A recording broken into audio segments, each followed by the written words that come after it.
ಅತ್ತೆ ಮೀನಾಕ್ಷಿ ಮನೇಲಿ ಕುತ್ಕೊಂಡಿದ್ರು. ಆಗ ಪಕ್ಕದ ಮನೆ ಹುಡುಗ ಗೋಪಿನಾಥ್ ಅಲ್ಲಿಗ್ ಬಂದ. ಏನಜ್ಜಿ ಹೇಗಿದ್ದೀರಾ? ಏನೋ ಅಜ್ಜಿ ಅಂತ ಕರಿಬೇಡ ಅಂತ ನಿನ್ಗೆ ಎಷ್ಟು ಸರ್ತಿ ಹೇಳಿದ್ದೀನಿ. ಇನ್ಮೇಲೆ ನನ್ನ ಅಜ್ಜಿ ಅಂತ ಕರಿಲೇಬಾರ್ದು, ಸರಿನಾ? ಆಂಟಿ ಅಂತಾನೆ ಕರಿಬೇಕು.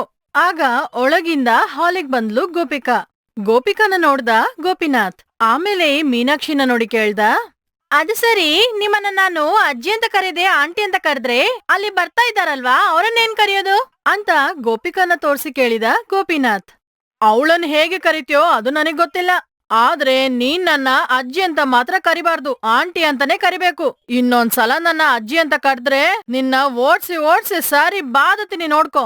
ಇವ್ರಿಬ್ಬರು ಈ ತರನೇ ಮಾತಾಡ್ಕೊಳ್ಳೋದನ್ನ ಗೋಪಿಕಾ ನೋಡಿ ಕೇಳಿದ್ಲು. ಏನು ಗೋಪಿನಾಥ್, ಏನ್ ನಿನ್ ಸಮಸ್ಯೆ? ನೀವೇ ನೋಡಿ ಆಂಟಿ. ಏನೋ ನಾನ್ ನಿನ್ಗೆ ಆಂಟಿನಾ? ಹೌದು. ಆಂಟಿ ಅಂತ ಕರೆದ್ರೆ ಮೊಕ್ಕಕ್ ಹೊಡ್ದ್ಬಿಡ್ತೀನಿ ನೋಡು. ಆಂಟಿ ಅಂತೆ ಆಂಟಿ, ಮರ್ಯಾದೆಯಾಗಿ ನನ್ನ ಅಕ್ಕಂತ ಕರಿಯೋ. ನನ್ನನ್ನ ಆಂಟಿ ಅಂತ ಕರ್ದ್ಯೋ ಬಾರ್ಸ್ಬಿಡ್ತೀನಿ ನೋಡು ಅಂತ ಹೇಳಿ ಗೋಪಿಕಾ ಬಂದು ಸೋಫಾದಲ್ಲಿ ಕೂತ್ಕೊಂಡ್ಲು. ಅಯ್ಯೋ ಏನಿದು, ಅಜ್ಜಿನ ಆಂಟಿ ಅಂತ ಕರಿಬೇಕಂತೆ, ಆಂಟಿನ ಅಕ್ಕ ಅಂತ ಕರಿಬೇಕಂತೆ. ಅಪ್ಪ ನನ್ಗೆ ತಲೆ ಸುತ್ತಾಡ್ತಾ ಇದೆ. ಸರಿ ಸರಿ, ಬಂದ ವಿಷಯನ ಹೇಳೋ ಕೀಟ್ಲೆ ಹುಡುಗ ಅಂತ ಹೇಳಿದ್ರು ಅತ್ತೆಯವರು. ಅದು ನಾಳೆ ನನ್ಗೆ ಸ್ಕೂಲ್ಗೆ ಒಂದಿನ ಲೀವ್ ಬೇಕು. ಅದು ನೀನು ನಿನ್ ಸ್ಕೂಲ್ ಮಾಸ್ಟರ್ನ ಹೋಗಿ ಕೇಳ್ಬೇಕು. ಅವ್ರತ್ರ ಎಲ್ಲ ಹೋಗಿ ಕೇಳೋಕಾಗಲ್ಲ. ನನ್ಗೆ ಮಾತ್ರ ಅಲ್ಲ, ನನ್ ಸ್ಕೂಲಲ್ಲಿರುವ ಎಲ್ರಿಗೂ ಲೀವ್ ಬೇಕು. ಅದಕ್ಕೆ ನನ್ನ ಹತ್ರ ಯಾಕೆ ಬಂದು ಕೇಳ್ತಾ ಇದೀ ಕಣೋ? ಈಗ ನಿನ್ಗೆ ಯಾಕೆ ಲೀವ್? ಅದೇನ್ ಹಾಕ್ ಕೇಳ್ತಾ ಇದ್ದೀರಾ? ನಮ್ ಬೀದಿ ದೇವಸ್ಥಾನದಲ್ಲಿ ನಾಳೆ ಜಾತ್ರೆ ಇದೆ ಅಲ್ವಾ, ಅದಕ್ಕೆ ಸ್ಕೂಲ್ ನಲ್ಲಿ ಲೀವೇ ಕೊಡ್ತಾ ಇಲ್ಲ. ಲೀವ್ ಹಾಕೋಣ ಅಂತ ನೋಡಿದ್ರೆ ನಮ್ ಮನೆಯಲ್ಲೂ ಜೋರ್ ಮಾಡ್ತಾ ಇದ್ದಾರೆ. ಅದಕ್ಕೆ ನೀವೇ ಏನಾದ್ರೂ ಮಾಡಿ ನಮ್ ಸ್ಕೂಲ್ಗೆ ಲೀವ್ ಕೊಡೋ ತರ ಮಾಡ್ಬೇಕು. ನಾನ್ ಹೇಗೆ ಲೀವ್ ಕೊಡೋ ತರ ಮಾಡೋದು ಕಣೋ? ನೀವ್ ಅನ್ಕೊಂಡ್ರೆ ಎಲ್ಲಾ ಸಾಧ್ಯನೇ. ನೀವ್ ಯಾರು? ನಾನ್ ನಿಮ್ಗೆ 1000 ರೂಪಾಯಿ ಕೊಡ್ತೀನಿ. ಅದನ್ ತಗೊಂಡು ನಾನ್ ಹೇಳಿದ ತರಾನೇ ನಾಳೆ ಬೆಳಿಗ್ಗೆ ನಮ್ ಸ್ಕೂಲ್ಗೆ ಫೋನ್ ಮಾಡಿ ಹೇಳ್ಬಿಡಿ. ಹಾಗೆ ಹೇಳಿದ್ರೆ ಸಾಕು, ನಮ್ಗೆ ಲೀವ್ ಕೊಟ್ಬಿಡ್ತಾರೆ. ಸರಿ ಕಣೋ, ಆ ತರ ನಾನೀಗ ಏನ್ ಹೇಳ್ಬೇಕು? ನಾಳೆ ಬೆಳಿಗ್ಗೆ 10 ಗಂಟೆಗೆ ಫೋನ್ ಮಾಡಿ ನಮ್ ಸ್ಕೂಲ್ ನಲ್ಲಿ ಒಂದು ಬಾಂಬ್ ಇದೆ ಅಂತ ಹೇಳಿ. ಹಾಗೆ ಹೇಳಿದ್ರೇನೆ ಸಾಕು. ಏನಂತ ಇದೀ ಕಣೋ? ಬಾಂಬ್ ಇದೆ ಅಂತ ಹೇಳ್ಬೇಕಾ? ಹಾಗೆ ಹೇಳಿದ್ರೆ ತುಂಬಾ ಸಮಸ್ಯೆ ಆಗತ್ತೆ ಕಣೋ. ಆಹಾ, ಆತರ ಏನೂ ಆಗಲ್ಲ. ನಮ್ಗೆ ಲೀವ್ ಕೊಡ್ತಾರೆ, ಮತ್ತೆ ನಿಮ್ಗೆ 1000 ರೂಪಾಯಿ ಸಿಗತ್ತೆ. ಬೇರೆ ಇನ್ನೇನೂ ಆಗಲ್ಲ. ಏನಂತೀರಾ? ಅರೆ ಹೌದಾ, ನಾನೇನೋ ಸಮಸ್ಯೆ ಆಗತ್ತೇನೋ ಅಂತ ಅನ್ಕೊಂಡೆ ಅಂತ ಹೇಳಿದ ಮೀನಾಕ್ಷಿ ಸ್ವಲ್ಪ ಹೊತ್ತು ಯೋಚನೆ ಮಾಡಿದ್ರು. ಆಮೇಲೆ ಆ ಹುಡುಗನ ಹತ್ರ ಹೇಳಿದ್ರು, ಸರಿ ಕಣೋ ಸರಿ, ನಾನ್ ಹೇಳ್ತೀನಿ, ಆದ್ರೆ ಮೊದ್ಲ 1000 ರೂಪಾಯಿನ ನಂಗ್ ತೋರ್ಸು. ತಗೊಳ್ಳಿ, 500 ರೂಪಾಯಿ ಅಡ್ವಾನ್ಸ್. ನಾಳೆ ನೀವ್ ಹೇಳಿದ ನಂತರ ನಮ್ಗೆ ಲೀವ್ ಕೊಡ್ತಾರಲ್ವಾ, ಆಗ ನಾನು ಉಳ್ದ 500 ರೂಪಾಯಿನ ನಾನ್ ಕೊಟ್ಬಿಡ್ತೀನಿ ಅಂತ ಹೇಳಿ ಆ ಹುಡುಗ ಗೋಪಿನಾಥ್ ಅಲ್ಲಿಂದ ಹೋಗ್ಬಿಟ್ಟ. ಆಹಾ, ಒಂದು ಫೋನ್ ಮಾಡಿದ್ರೆ 1000 ರೂಪಾಯಿ ಸಿಗತ್ತಾ? ಡೈಲಿ ಇದೇ ತರ ಒಂದು 3 ಜನರು ಬಂದು ಫೋನ್ ಮಾಡೋಕೆ ಕೇಳಿದ್ರೆ ಒಂದ್ ತಿಂಗಳಲ್ಲಿ 90,000 ರೂಪಾಯಿ ಸಂಪಾದನೆ ಮಾಡ್ಬೋದು ಅಂತ ಒಳಿಗೊಳಗೆ ಈ ತರನೇ ಅನ್ಕೊಂಡ್ರು ಅತ್ತೆ ಮೀನಾಕ್ಷಿ. ಏನು ಅತ್ತೆಯವ್ರೆ, ಅವನೇನೋ ಚಿಕ್ಕ ಹುಡುಗ, ಏನೋ ಬಂದು ಹೇಳೋದ, ನೀವು ಕೂಡ ಅದಕ್ಕೆ ಸರಿ ಅಂತ ಇದ್ರೇನು? ಬಾಂಬ್ ಇದೆ ಅಂತ ಹೇಳಿ ಹೆದರಿಸೋದು ಎಷ್ಟು ದೊಡ್ಡ ತಪ್ಪು ಕೆಲ್ಸ ಗೊತ್ತಾ? ಆಮೇಲೆ ನಿಮ್ಮನ್ನ ಕರ್ಕೊಂಡೋಗಿ ಜೈಲಲ್ಲಿ ಹಾಕ್ಬಿಡ್ತಾರೆ. ಸಿಂಹನ ಹಿಡ್ದು ಜೈಲಲ್ಲಿ ಹಾಕಿದ್ರೆ ಸಿಂಹ ಜೈಲನ್ನೇ ಆಡ್ಸ್ಬಿಡತ್ತೆ, ಪರವಾಗಿಲ್ವಾ ಅಂತ ಪಂಚ್ ಡೈಲಾಗ್ ಅನ್ನ ಹಾಕಿದ್ರು ಅತ್ತೆ ಮೀನಾಕ್ಷಿ. ಆಮೇಲೆ ಅವ್ರು ಹೇಳಿದ್ರು, ಯಾವ ಸಮಸ್ಯೆ ಬಂದ್ರು ಅನ್ನೋದ್ ನಾನ್ ನೋಡ್ಕೋತೀನಿ ಸೊಸೆ. 1000 ರೂಪಾಯಿ ಬರ್ತಾ ಇದೆ ಅಲ್ವಾ, ಅದನ್ಯಾಕೆ ನನ್ ಬೇಡ ಅಂತ ಅನ್ಕೊಳ್ಳೋದು ಹೇಳು? ನಾನು ಜೈಲ್ಗೆ ಹೋಗ್ತೇನಂತ ನೀನೇನ್ ಫೀಲ್ ಆಗೋದು ಬೇಡ, ಯಾಕಂದ್ರೆ ನಾನು ಜೈಲ್ಗೆ ಹೋಗಲ್ಲ ಅಲ್ವಾ ಅಂತ ಹೇಳಿದ್ರು ಅತ್ತೆಯವರು ಮೀನಾಕ್ಷಿ. ಮರುದಿನ ಬೆಳಿಗ್ಗೆ 10 ಗಂಟೆಗೆ ಫೋನ್ ತಗೊಂಡು ಗೋಪಿನಾಥ್ ಸ್ಕೂಲ್ಗೆ ಫೋನ್ ಮಾಡಿದ್ರು. ಹಲೋ, ನಿಮ್ ಸ್ಕೂಲ್ನಲ್ಲಿ ಒಂದು ಬಾಂಬ್ ಇದೆ ಅಂತ ಹೇಳಿ ತಕ್ಷಣ ಫೋನನ್ನ ಇಟ್ಬಿಟ್ರು.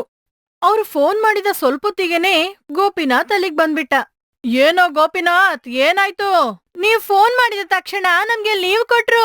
ತಗೊಳ್ಳಿ, ಬ್ಯಾಲೆನ್ಸ್ 500 ರೂಪಾಯಿ ಅಂತ ಹೇಳಿ ಬ್ಯಾಲೆನ್ಸ್ 500 ರೂಪಾಯಿನ ಮೀನಾಕ್ಷಿ ಕೊಟ್ಟೋದ ಗೋಪಿನಾಥ್. ಅವ್ನ್ ಹೋದ ಸ್ವಲ್ಪೊತ್ತಿಗೆನೆ ಮನೆ ಹೊರಗೆ ಯಾರೋ ಕಿರ್ಚ್ತಾ ಇದ್ದಂಗೆ ಸ್ವರ ಕೇಳ್ತು. ಮನೇಲಿ ಯಾರಾದ್ರೂ ಇದ್ದಾರಾ? ಯಾರಾದ್ರೂ ಒಳಗಿದ್ರೆ ಸ್ವಲ್ಪ ಹೊರಗ್ ಬನ್ನಿ. ಸ್ವರ ಕೇಳಿದ ತಕ್ಷಣ ಅತ್ತೆ ಹೇಳಿದ್ರು, ಇಲ್ ನೋಡೆ ಸೊಸೆ, ಹೊರಗೆ ಯಾರೋ ನಿಂತ್ಕೊಂಡು ಕಿರ್ಚ್ತಾ ಇದ್ದಾರ ನೋಡು, ಏನ್ ವಿಷಯ ಅಂತ ಹೋಗಿ ಕೇಳ್ಕೊಂಡ್ ಬಾ.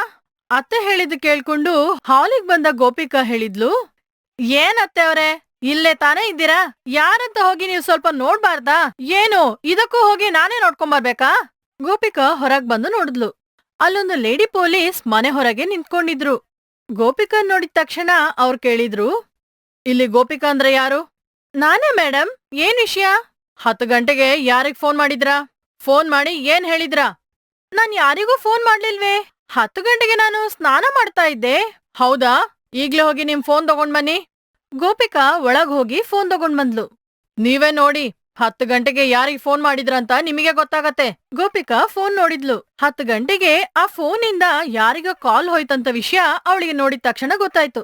10 ಗಂಟೆಗೆ ಪಕ್ಕದಲ್ಲಿರುವ ಸ್ಕೂಲಿಗೆ ಫೋನ್ ಮಾಡಿ ಬಾಂಬ್ ಇದೆ ಅಂತ ಹೇಳಿದ್ರ. ಅದರಿಂದ ನಿಮ್ಮನ್ನೀಗ ಅರೆಸ್ಟ್ ಮಾಡ್ತಾ ಇದ್ವಿ. ಗೋಪಿಕಾಗೆ ಏನ್ ನಡೀತು ಅಂತ ಈಗ ಸ್ವಲ್ಪ ಗೊತ್ತಾಗ್ತಾ ಬಂತು. ಗೋಪಿಕಾ ಬಾತ್ರೂಮ್ನಲ್ಲಿ ಸ್ನಾನ ಮಾಡ್ತಾ ಇರುವಾಗ ಅತ್ತೆ ಮೀನಾಕ್ಷಿ ಗೋಪಿಕಾ ಫೋನನ್ನ ಮೆಲ್ಲ ತೆಗ್ದು ಆ ಫೋನಿಂದ ಆ ಸ್ಕೂಲ್ಗೆ ಫೋನ್ ಮಾಡಿ ಅಲ್ಲಿ ಬಾಂಬ್ ಇದೆ ಅಂತ ಹೇಳಿ ಇವಳನ್ನ ಸಿಗಾಕೊಳ್ಳೋ ತರ ಮಾಡಿದ್ರಂತ ಗೊತ್ತಾಗ್ಬಿಡ್ತು. ಮೇಡಮ್, ಅದು ನಾನಲ್ಲ, ನಮ್ಮ ಅತ್ತೆಯವರು. ಅವರೇ ನನ್ ಫೋನ್ ತಗೊಂಡು ಸ್ಕೂಲ್ಗೆ ಫೋನ್ ಮಾಡಿ ಅಲ್ಲಿ ಬಾಂಬ್ ಇದೆ ಅಂತ ಸುಳ್ಳು ಹೇಳಿದ್ದಾರೆ. ಅದೆಲ್ಲ ನನ್ ಗೊತ್ತಿಲ್ಲ. ನಿಮ್ ಫೋನಿಂದಾನೇ ಸ್ಕೂಲ್ಗೆ ಫೋನ್ ಹೋಯ್ತು. ಅದ್ರಿಂದ ನಿಮ್ಮನ್ನೇ ಅರೆಸ್ಟ್ ಮಾಡ್ತೀವಿ. ನೀವೀಗ ನಮ್ ಜೊತೆ ಸ್ಟೇಷನ್ಗೆ ಬರ್ತೀರಾ ಇಲ್ವಾ ಅಂತ ಗೋಪಿಕನ್ನ ಜೋರ್ ಮಾಡಿದ್ರು ಆ ಲೇಡಿ ಪೊಲೀಸ್. ಆಗ ಅತ್ತೆ ಮೀನಾಕ್ಷಿ ಅಲ್ಲಿಗ್ ಬಂದ್ರು. ಏನ್ ಸೊಸೆ ಇದು? ಈ ತರ ಎಲ್ಲ ಫೋನ್ ಮಾಡಿ ಬಾಂಬ್ ಇದೆ ಅಂತ ಹೆದರ್ಸ್ಬೋದಾ? ಅದು ಎಷ್ಟೊಂದು ತಪ್ಪು ಗೊತ್ತಾ? ಸರಿ, ನೀನು ಹೋಗ್ಬಿಟ್ಟು ಬಾ. ನಾನ್ ನಿನ್ ಗಂಡನ್ಗೆ ಫೋನ್ ಮಾಡಿ ಹೇಳ್ತೀನಿ. ಅವ್ನ್ ನಿನ್ನ ಹಿಂದೆನೆ ಪೊಲೀಸ್ ಸ್ಟೇಷನ್ ಬರ್ತಾನೆ. ಹೆದರ್ಕೋಬೇಡ, ನಿನ್ಗೆ ಜಾಮೀನ್ ಕೊಟ್ಟು ಬಿಡಿಸ್ತಾನೆ, ಸರಿನಾ? ಅತ್ತೆ ಈ ತರ ತಮಾಷೆ ಮಾಡಿದ್ದು ನೋಡಿ ಗೋಪಿಕಂಗೆ ಕೋಪ ಬಂತು. ಆದ್ರೆ ಅವಳಿಗೇನು ಹೇಳೋಕ್ಕಾಗದ ಸ್ಥಿತಿಯಲ್ಲಿ ಇದ್ದಾಳೀಗ. ಅವಳ ಅತ್ತೆ ಮೀನಾಕ್ಷಿ ಹೇಗೋ ಅವಳ ಫೋನ್ ಪಾಸ್ವರ್ಡ್ ಅನ್ನ ತಿಳ್ಕೊಂಡ್ಬಿಟ್ಟು ಅವಳ ಮೇಲೆ ಹಾಗೆ ತೀರ್ಸ್ಕೊಂಡ್ಲು ಅಂತ ಗೋಪಿಕಂಗೆ ಗೊತ್ತಾಗಾಯ್ತು. ಫೋನಿನ ಪಾಸ್ವರ್ಡ್ ತುಂಬಾನೇ ಮುಖ್ಯ. ಇನ್ಮೇಲೆ ಯಾರಿಗೂ ಕೂಡ ಫೋನ್ ಪಾಸ್ವರ್ಡ್ ಗೊತ್ತಾಗದ ತರ ನೋಡ್ಕೋಬೇಕಂತ ಅವಳು ಅನ್ಕೊಂಡ್ಲು. ಆಗ ಆ ಲೇಡಿ ಪೊಲೀಸ್ ಹೇಳಿದ್ರು, ನಡಿ ಹೋಗೋಣ. ಪೊಲೀಸ್ ಆಫೀಸರ್ ಗೋಪಿಕನ್ನ ಅಲ್ಲಿಂದ ಪೊಲೀಸ್ ಸ್ಟೇಷನ್ಗೆ ಕರ್ಕೊಂಡ್ ಹೋಗ್ಬಿಟ್ರು. ಇದನ್ನ ಸಂತೋಷದಿಂದ ನೋಡ್ತಾ ಇರುವಂತ ಮೀನಾಕ್ಷಿ ಅವಳ ಮನ್ಸಲ್ಲೇ ಅನ್ಕೊಂಡ್ಲು, ಏನೇ ಸೊಸೆ, ನಿನ್ಗೆ ಆಗ್ಲೇ ನಾನೊಂದು ಲೀಡ್ ಕೊಟ್ಟಿಂತಾನೆ. ನಾನ್ ಫೋನ್ ಮಾಡಿದ್ರು ಪೊಲೀಸ್ ಸ್ಟೇಷನ್ಗೆ ಹೋಗಲ್ಲ ಅಂತ. ಆಗ್ಲೇ ನೀನ್ ಸ್ವಲ್ಪ ಹುಷಾರಾಗಿರ್ಬೇಕಿತ್ತು. ಈಗ ನೋಡು, ಅನ್ಯಾಯವಾಗಿ ನಿನ್ನನ್ನ ಅರೆಸ್ಟ್ ಮಾಡಿ ಪೊಲೀಸ್ ಸ್ಟೇಷನ್ ಕರ್ಕೊಂಡು ಹೋಗ್ತಾ ಇದ್ದಾರೆ. ನನ್ನನ್ನ ಸೋಲ್ಸುವಷ್ಟು ಶಕ್ತಿ ನಿನ್ಗಿನ್ನೂ ಬರ್ಲಿಲ್ಲ ಸೊಸೆ. ಹೋಗೋಗು, ಆ ಅತ್ತೆ ಮನೆಗೋಗಿ ಚೆನ್ನಾಗ್ ಅಲ್ಲಿ ಊಟ ಮಾಡ್ಕೊಂಡ್ ಬಾ. ಆಗಾದ್ರೂ ಸ್ವಲ್ಪ ನಿನ್ಗೆ ಬುದ್ಧಿ ಜಾಸ್ತಿ ಆಗತ್ತೇನೋ, ನಾವು ನೋಡೋಣ. ಈ ತರ ಮನ್ಸಲ್ಲೇ ಅನ್ಕೊಂಡು ನಗಾಡ್ಕೊಂಡ್ರು ಮೀನಾಕ್ಷಿ. ಈ ಕತೆ ನಿಮಗೆ ಇಷ್ಟ ಆಗಿದ್ರೆ ಲೈಕ್ ಮಾಡಿ, ಕಮೆಂಟ್ ಮಾಡಿ, ಶೇರ್ ಮಾಡಿ. ಈ ಕಥೆಯ ಮುಂದಿನ ಭಾಗ ನೋಡೋಕೆ ಮರೆಯದೆ ನೀವು ತಕ್ಷಣ ನಮ್ ಚಾನೆಲ್ಗೆ ಸಬ್ಸ್ಕ್ರೈಬ್ ಮಾಡ್ಬಿಡಿ.